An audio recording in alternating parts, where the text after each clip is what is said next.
Online प्रणालीने नजरचुकीने ज्यादा रक्कम बँक खात्यात जमा झाले, परंतु मागणी येथील खातेदाराने ती रक्कम बँकेत कॅशियरला परत केली. याला तर म्हणतात ना इमानदारी. नमस्कार मित्रांनो, आजच्या या धावपळीच्या जीवनात इमानदारी, संस्कार आणि माणुसकी अजून जिवंत आहे हे सिद्ध करणारी एक प्रेरणादायी घटना आज आपण पाहणार आहोत लोहारा टाइम्सवर. घटना नेमकी काय आहे? मागणी येथील रहिवासी LIC एजंट मनोज हुडगे हे FDचे व्याज घेण्यासाठी रुपामाता अर्बन बँक लोहारा येथे गेले होते. मात्र बँकेच्या ऑनलाईन व्यवहारात 15,000 रुपयाऐवजी चुकून 25,000 रुपये त्यांच्या खात्यात जमा झाले होते. इथेच दिसली खरी माणुसकी. आजच्या काळात ज्यावेळी एखाद्याचे खात्यात जास्त पैसे आले तर ते पैसे गिळकरत करण्याची मानसिकता दिसून येते. परंतु मनोज हुडगे यांनी वेगळाच आदर्श घालून दिला. त्यांनी तात्काळ बँकेत जाऊन चुकीने आलेले 10,000 रुपये बँकेचे कॅशियर मंगेश माळकर यांच्याकडे सुपूर्द केले. संस्काराची देणगी. मनोज हुडगे हे केवळ प्रामाणिक नागरिकच नाहीत तर एक सुसंस्कृत कुटुंब प्रमुख देखील आहेत. त्यांचा मुलगा सोम हुडगे हा नुकताच सातारा सैनिकी शाळेतून प्रशिक्षण घेऊन आज देहरादून येथे लेफ्टनंट क्लास 1 या पदावर नियुक्त झाला आहे. यावरून स्पष्ट होते की इमानदारीचे संस्कार घरातूनच रुजलेले आहेत.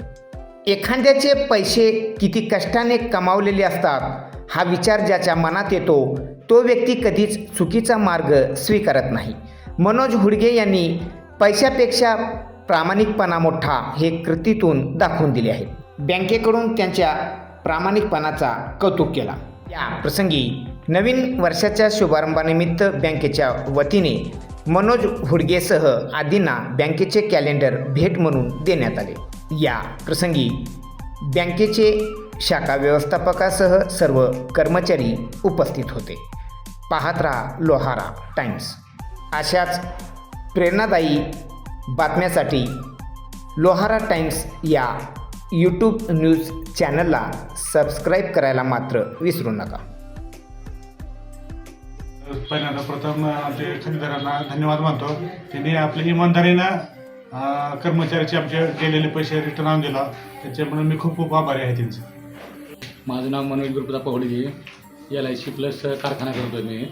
आणि रुपामातामध्ये मी FD केली होती आणि FD संपल्यानंतर त्याचं व्याज उरलं होतं. त्यामुळे मी ते विड्रॉ दिला होतं 15,000चं. तर त्यांनी मला 25,000 रुपये दिले. तर ते मी मोजल्यानंतर तसं ठेवले होते. पण 4 दिवसांचा त्याचा फोन आला. मी म्हणून बघतो माझ्याकडे किती आहेत काय ते. ते बघितल्यानंतर माझ्या लक्षात आलं की आपल्याला 10,000 रुपये जास्त आले. तर मी त्याला परत केले 10,000 रुपये. त्याला माहीत नव्हतं की माझ्याकडे आलती म्हणून. त्यांनी जेवढी विड्रॉ होती त्या दिवशी सगळ्यांनी विचारलं. पण तुम्ही त्याला म्हणलं की बाबा स्लीपर तू विवरण लिहिलेस का? तर विवरण करेक्टर दिला पण कोणाकडे गेलं ते मला कळणार गेलं. तर ठीक आहे बाबा मी बघून सांगतो तुला म्हणलं. आणि त्याला 2 दिवसानं सांगितलं की माझ्याकडे पैसे जास्त आले तुम्हाला देऊन टाकतो.